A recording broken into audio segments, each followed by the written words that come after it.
છોટાઉદેપુર જિલ્લાના બોડેલી તાલુકામાં આવેલા ગઢિયા ગામની આ વાત છે. અહીં ઓરસંગ નદીના પટમાં બેફામ રીતે ચાલી રહેલા રેતી ખનનના કારણે સ્થાનિક લોકોમાં ભારે રોષ ફેલાયો છે. આ ગેરકાયદેસર પ્રવૃત્તિ એટલી વધી ગઈ કે ગામ લોકોએ જાતે જ ભેગા મળીને જનતા રેડ કરી. ગામ લોકોનો સીધો આરોપ છે રેતી ખનન માટે લીઝ આપવામાં આવી છે તે નક્કી કરેલી હદની બહાર પણ ખોદકામ કરી રહ્યો છે. એટલું જ નહીં, રાત્રિના સમયે પણ મોટા મશીનો દ્વારા ગેરકાયદેસર રીતે રેતી કાઢવામાં આવી રહી છે. લોકોનું તો એવું પણ કહેવું છે કે જેવી જનતા રેડની જાણ થઈ તરત જ રેતીના ખાડામાં કામ કરી રહેલી હિટાચી મશીનોને ત્યાંથી હટાવી દેવામાં આવી. આ બેફામ ખનનની સૌથી ગંભીર અસર ગામના પાણીના સ્તર પર પડી રહી છે. સતત ખોદકામને કારણે ગામના બોર અને કૂવાઓમાં પાણીનું સ્તર ખૂબ જ ઝડપથી નીચે જઈ રહ્યું છે. આના કારણે ખેડૂતો મુશ્કેલીમાં મુકાયા છે અને તેમનામાં ભારે આક્રોશ જોવા મળી રહ્યો છે. જ્યારે ગામ લોકોએ આ બાબતે ખાણ ખનિજ વિભાગના અધિકારીઓનો સંપર્ક કરવાનો પ્રયાસ કર્યો તો તેમના ફોન પણ કોઈએ ઉપાડ્યા નહીં તેવા પણ આક્ષેપો થયા છે. હવે ગામ લોકોની એક જ માંગ છે કે આ ગેરકાયદેસર રેતી ખનન તાત્કાલિક બંધ કરવામાં આવે અને જવાબદારો સામે કડક પગલાં લેવામાં આવે. ગેડિયા તાલુકો બોડેલી જિલ્લો છોટાઉદેપુર. અમારે અહીં ગેડિયા ગામની અંદર જે લીજો 2 નંબરમાં એ લીજ માફિયાઓનું એટલું બધું જોર વધી રહ્યું છે કે આડેધડ રેતી ખનન કરે છે. લીજ ચાલુ હોય, જે લીજ લીગલ છે તો લીગલમાં મશીન રાખે અને અનલીગલમાં ભરે છે.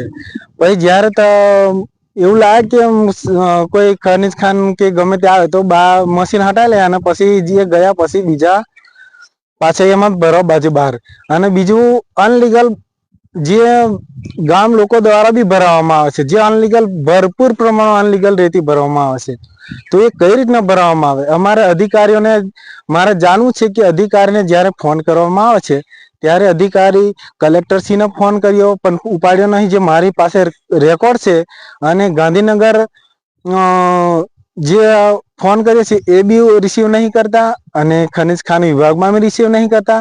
જ્યારે અહીંયા સરપંચને અને તલાટી પ્રમુખને બોલાવવામાં આવ્યા તો સરપંચ એટલા આવ્યા અને સરપંચ અહીંયા જે ગામ ઠરાવ, જે ગ્રામ પંચાયત ઠરાવ મુજબ જે કાચો જે અત્યારે લેખિતમાં લખી એમ કઈ જે લખવામાં આવ્યું કે અત્યારે લીજો બંધ કરાવવાની છે અને ટ્રેક્ટરો બી બહારના જે ચાલે છે એમને બંધ કરાવશું અને 50,000નો દંડ કરશે એવું કીધું.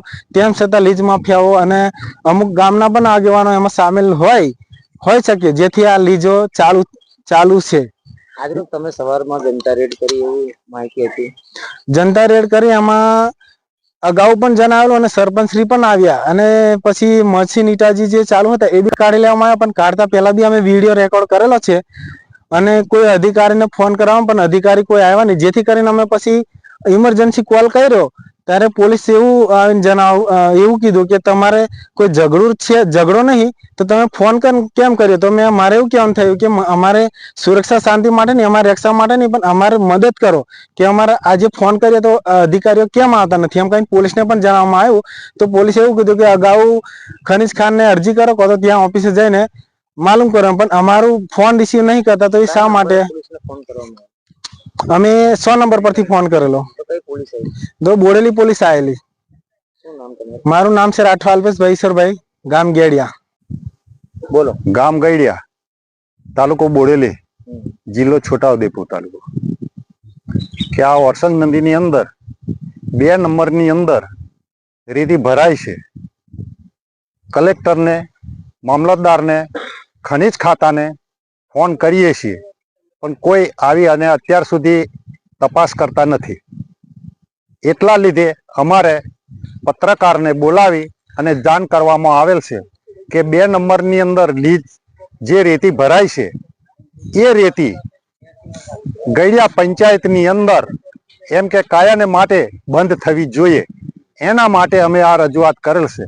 આજ રોજ તમે સવારે જનતા રેડ કરી એવું જાણવા મળ્યું હતું? હા, આજે સવારની અંદર અમે 50 થી 60 ગામ લોકો ભેગા વળ્યા હતા. પણ ખનિજ ખાતા વાળાને ફોન કર્યો પણ એ પણ આવ્યા નહીં, મામલતદાર નહીં આવ્યા, ખનિજ ખાતા વાળા કોઈ આવીને ઉભા રહ્યા નથી અને એની તપાસ કરેલ નથી. કારણ કે આની અંદર ફોન કરીએ છીએ પણ ખનિજ ખાતા વાળા સાહેબો ફોન ઉઠાવતા નથી. કારણ કે એ લોકો હપ્તા લેશે એલાન ખાતર આ ફોન ઉઠાવતા નથી. તમારું નામ શું? રાઠવા ગણેશભાઈ ધાનકાભાઈ, કયું ગામ? ગઈડિયા. અવૈધ રેત ખનનની રજૂઆત છે, આ રજૂઆતને લઈને શું પગલાં ભરાયા? ગ્રામજનો દ્વારા ઘેડિયા જૂથ ગ્રામ પંચાયતમાં રેતી ખનન બાબતે અમને મૌખિક જાણ કરવામાં આવતા સરપંચશ્રી, તલાટી કમ મંત્રીશ્રી, ગ્રામજનો દ્વારા સ્થળ ઉપર તપાસ કરી ગેરકાયદેસર ખનન માટે અટકાવવા માટે કાર્યવાહી કરેલી હતી. તારીખ 9/2/2026ના દિવસે ભૂસ્તરશાસ્ત્રી કચેરીમાં મહેરબાન કલેક્ટર સાહેબશ્રીને, મહેરબાન મામલતદારશ્રી બોડેલી સાહેબમાં અને ખાણ ખનીજ ઇન્સ્પેક્ટરશ્રીને પણ વોટ્સઅપથી, ટેલિફોનથી અને લેખિતમાં પણ જાણ કરેલ છે. અને ખાણ ખનીજમાંથી જે ઓરસંગ નદીમાં ગેરકાયદેસર રેતી ખનન થાય છે તે અટકાવવા માટે ગ્રામ પંચાયત દ્વારા લેખિત કાર્યવાહી કરવામાં આવી છે. શું નામ? CN પટેલ, તલાટી કમ મંત્રી.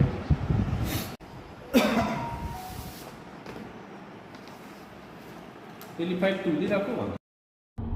સતત 2 નંબરમાં રેતી ભરવામાં આવે છે અને ગામ લોકોને આડતધાર રેતી ખનન કરીને દાદાગીરીથી લીજ માફિયાઓ રેતી ભરે છે અને ગામ લોકોનું માનવા પણ નથી આવતા અને સરપંચનું પણ માનવા નથી આવતા. ઠરાવ કર્યો કે ગાડીઓ 2 નંબરમાં ભરવામાં નહીં આવે, છતાં આ ગાડીઓ ભરવામાં આવે છે. તો આ લીજ માફિયાઓને કોણ સમજાવે?